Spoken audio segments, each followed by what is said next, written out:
What if I told you that a single car, just one, helped bring down an entire nation's economy?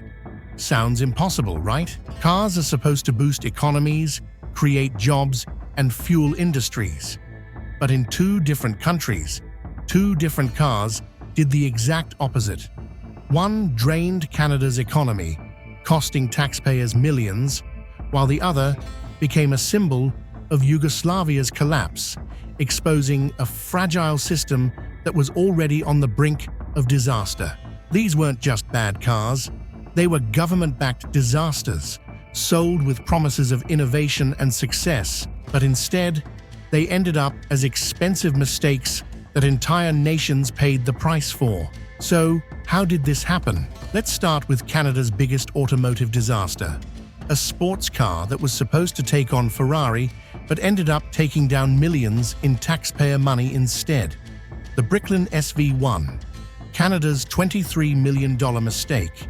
In the early 1970s, Canada wanted its own sports car, a sleek, futuristic vehicle that would put the country on the map in the auto industry. Enter the Bricklin SV-1, a car that looked like something out of a sci-fi movie with dramatic gull-wing doors, a powerful V8 engine, and a promise of being the safest sports car ever built.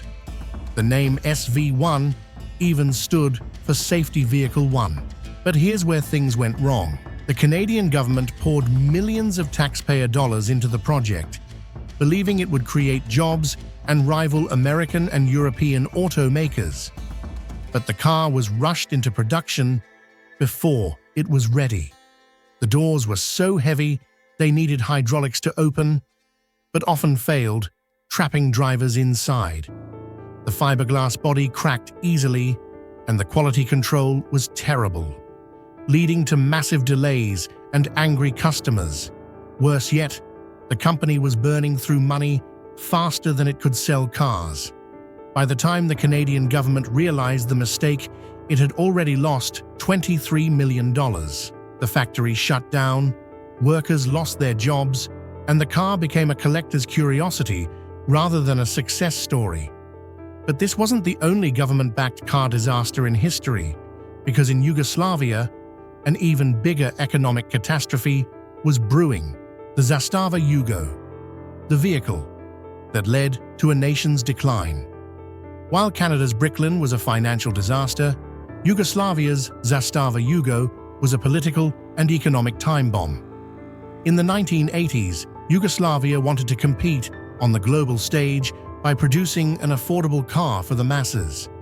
The Yugo, a tiny, boxy hatchback, was supposed to be the pride of Yugoslav engineering.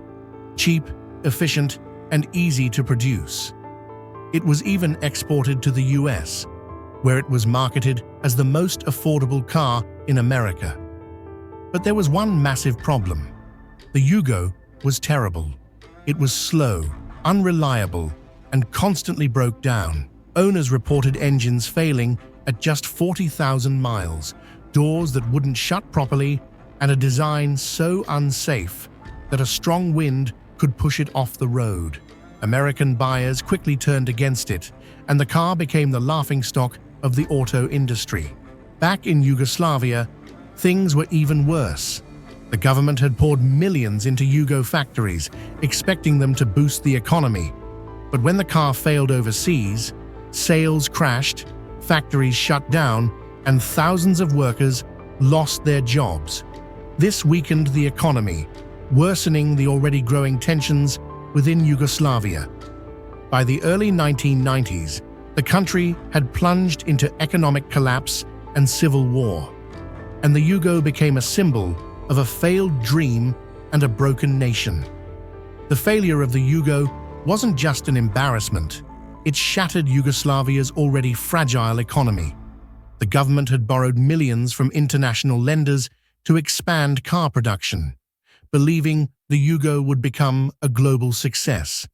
But when sales plummeted, the country was left with massive debt and empty factories. Instead of boosting the economy, the Yugo drained resources. The government subsidized the failing industry, throwing more money at a car no one wanted. Meanwhile, citizens faced inflation, rising unemployment, and food shortages. The frustration boiled over, adding fuel to ethnic tensions that had already been simmering for years. By the early 1990s, as Yugoslavia spiraled into chaos, the Yugo factory could no longer function. Supply chains collapsed, workers abandoned their jobs, and production came to a halt.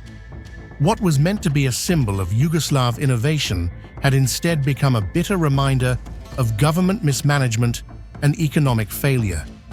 As Yugoslavia stepped on the edge of collapse, the Yugo's failure became more than just an economic disaster.